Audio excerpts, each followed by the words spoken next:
Hey everyone, my name is Troy from Tech Games Etc. And I have a special video today talking about my Galaxy S2. It has been about 60 days since I got this Galaxy S2, and I just want to give y'all just an update of what's been going on with my smartphone. Now, before I turn this on, as you can see, I do take care of my phones, but unfortunately this was my first smartphone. And you can see right here that I actually nicked the screen a little bit right here, and also nicked the screen right here. I was a dummy and actually put this in my I actually put this in my pocket with my keys.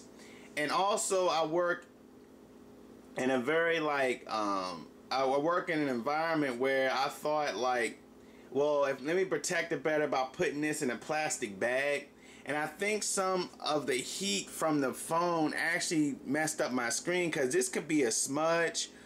These can be a smudge, or it happened with my keys because it got probably too hot when I put it in that plastic bag. I put it in my pocket because I work around water and food and stuff like that. So I didn't want my phone somehow moisture gets in my pants pocket and things like that. So mental note for anyone who ever gets a smartphone: number one, don't put it in your pocket with your keys, and also don't put it in a plastic bag, then put it in your pocket, because the heat may mess up your screen as well.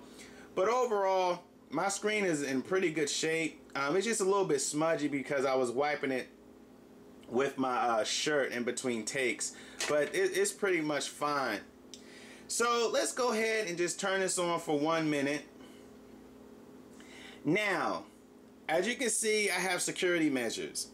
I recommend that you always have security measures with your smartphone, because there's a lot of theft going on. If you look at the news, people being killed for smartphones, for iPhones, for any type of smartphone device. So if you actually lock your phone, like Android has the dots, either use numerical keypad or dots, you can actually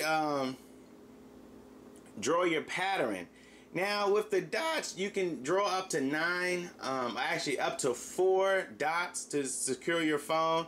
And also, if you need to make an emergency call, I thought this was an actual flaw, but when you make an emergency call, you cannot call, you have to actually call emergency numbers. You just can't, when I first got this phone, I said, well, anyone can just call anybody, just press emergency call, but not necessarily. You have to call 911 and stuff.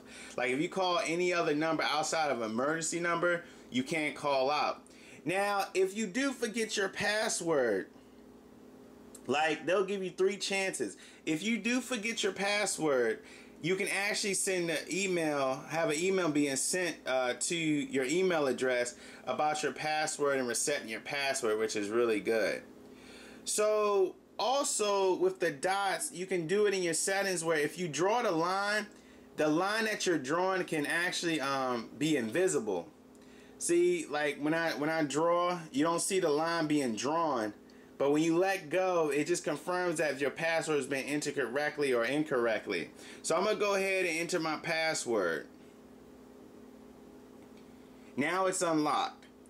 Now, another security measure you can do is you actually have to go to your settings. And after a certain time, your screen can time out, and when it times out, it automatically locks the screen. So if you go to settings, you gotta press this button and go to settings and go to display, anything that's dealing with your display locking and stuff. If you go to screen timeout, you can adjust the delay before the screen automatically turns off.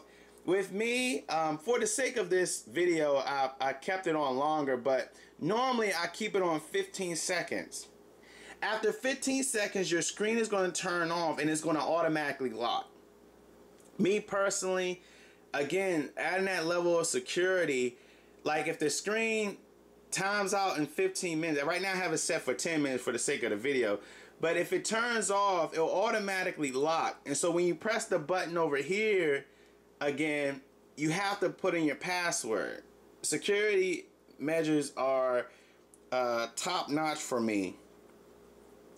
Now, get to the desktop. As you can tell, my wallpaper is the same wallpaper for my YouTube channel. I said, why not do it? I love how rich the colors look. This is like, I actually created this wallpaper for my YouTube channel, but I also have it for my phone as well. Now with the Galaxy, you cannot have your entire picture. Like, there is still some characters you don't see. They don't put the whole picture. You have to automatically crop it to fit the screen, which I thought was like, okay, that was a bummer, but it's fine. I still like it. So let's go to my home screen. Now my home screen has the clock. Some of the apps that I use most of the time, like I'm more detail oriented, tell you the truth, like as far as business oriented. So I have a lot of stuff dealing like with my calculator, my calendar, my clock. I love the default clock feature on here. Most of the stuff is there. I have Google Maps. I have Ring Droid. I actually don't use this no more because, like I said, I work in a loud environment. So Ring Droid, you can actually take songs that are on your phone and make it as a ringtone. But unfortunately, it's not loud enough. So I have to actually use the actual default ringtones for this phone because I can't hear where I work. So I had to use that. But let's get to the second screen. You get a total of 7 screens. I only use like 3 of them. But as you can see, I got, you know, news. I got some of my social networking stuff. I got Evernote, which is really good. Now this task manager is a default.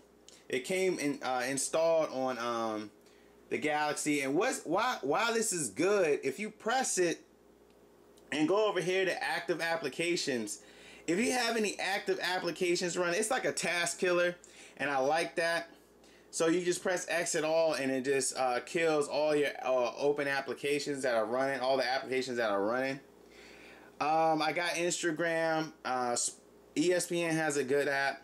I got my Google Plus, my eBay, the United States Post Office, the Weather Channel app, which is a good app for weather. I got Flickster videos, my PayPal, and this download icon. For anything you download it to your phone, if you want to check it, just press the download and it'll take you to the part where you downloaded it. Now, overall, I love this phone. Anything else I need to talk to you about? Not necessarily. I'm still running Android 2.3.6, which is Gingerbread. Now, some of the flaws I did come across was videos, right? Now, these are my YouTube videos I downloaded from my computer. Now, if you long press some of these, you can't delete them automatically. I've come to realize that. I don't know. Maybe I have to hook this back up to my computer to delete it manually. But that was just pretty much some of the flaws. I'm going to have a tutorial about how to download stuff from your computer to your Android device. But there you go. There you have it. There go my video for my Galaxy S2, what's been happening for the past 60 days. If you have a Galaxy S2 or any other Android device, feel free to leave it in the comments of the things you've come across with Android, the things you like, the things you had to deal with. But there you go. There you have it. If you like what you saw today, please like the video and subscribe to my channel. It really helps out a lot. And there go all my contact information. See you later. Thanks a lot.